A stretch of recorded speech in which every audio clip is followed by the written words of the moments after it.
પાસ્તાને બાફ્યા વગર એકદમ ટેસ્ટી ચટપટા ગુજરાતી સ્ટાઇલમાં ઝડપથી બની જાય ને તે રીતે કુકરમાં આજે મેં પાસ્તા બનાવ્યા હતા. બાળકોને જો તમારે લંચ બોક્સમાં આપવા હોય ને તો પણ તમે સવારના આને ઝટપટ બનાવી શકો છો અને એક પણ સોસના ઉપયોગ વગર ઝટપટ તમારા આ પાસ્તા બનીને તૈયાર થઈ જશે. તો તેની માટે મેં અહીંયા 2 મીડિયમ સાઇઝની ડુંગળી લઈ લીધી છે, સાથે 7થી 8 લસણની કળી અને મરચાં 2 લઈ લીધા છે. તો તેને આપણે ચોપરમાં એકદમ બારીક એવું ચોપ કરી લેવાનું છે. ચોપર ના હોય ને તો તમારે એકદમ બારીક એવું ઝીણું તમારે હાથેથી સમારી લેવાનું.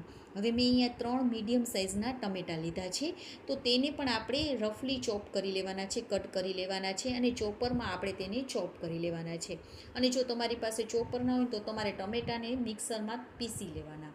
હવે 2 ચમચી જેટલું તેલ ગરમ કરી આખું જીરું નાખી દેવાનું છે, અડધી ચમચી જેટલું. પછી આપણે ડુંગળી, લસણ અને મરચાંને જે ચોપ કરેલા છે ને તે નાખી દઈશું.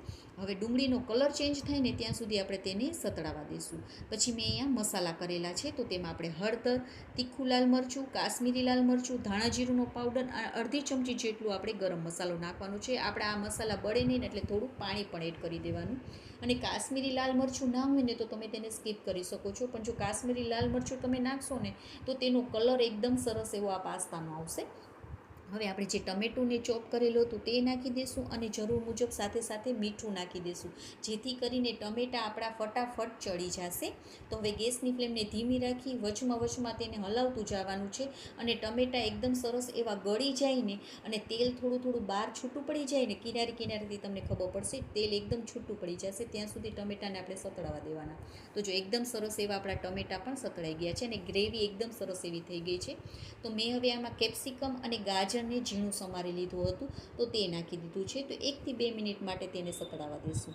હવે મેં અહીંયા 1 કપ જેટલા પાસ્તા લઈ લીધા છે, તો આપણે કપનું માપ કરી લેવાનું જેથી કરીને તમારા પાસ્તા એકદમ પરફેક્ટ બનશે. તો 1 કપ જેટલા લીધા છે, તો તેને પણ એકદમ સરસ એવું મિક્સ કરી લેવાનું. સાથે મેં અહીંયા ચીલી ફ્લેક્સ, મિક્સ હર્બ નાખી દીધું છે અને થોડો કેચઅપ નાખેલો છે. કેચઅપ ના હોય ને તો તમે આની જગ્યાએ ખાંડ પણ નાખી શકો છો અને થોડી એવી ખાંડ નાખી દીધી છે, જેથી કરીને ટેસ્ટ આપણે એકદમ સરસ એવો આનો બેલેન્સ થઈ જશે. 1 થી 2 મિનિટ માટે બધાને આપણે ફરીથી કૂક કરી લેવાનું છે. તો એકદમ સરસ એવું આપણું કૂક થઈ ગયું છે. તો હવે આપણે 1 કપ પાસ્તા લીધા હતા ને, તો 1 કપ જેટલું જ આપણે આમાં પાણી નાખવાનું છે, બહુ વધારે પાણી નહીં નાખીએ. એકદમ સરસ એવા તમારા પાસ્તા ચડી જ જશે. તો હવે આપણે ગેસની ફ્લેમને મીડિયમ કરી નાખવાની છે ને 1 સીટી આવે ને ત્યાં સુધી જ આપણે હવે આને કૂક કરી લેવાના છે. ફક્ત 1 જ સીટી કરવાની છે અને એકદમ કુદરતી રીતે હવા બહાર નીકળી જાય ને કુકરમાંથી પછી જ તેને આ કુકરને આપણે ખોલવાનું છે. તો હવા બહાર નીકળી ગઈ છે, તો કુકરનું ઢાંકણ આપણે ખોલી દઈશું. જાજી બધી કોથમીરને નાખી દઈશું. તો એકદમ સરસ એવા આપણા પાસ્તા બનીને તૈયાર થઈ ગયા છે. બાળકોને તો ખૂબ જ પસંદ આવશે. બાળકો તો શું, ઘરના બધાને પસંદ આવશે તેવા આપણા પાસ્તા તૈયાર છે.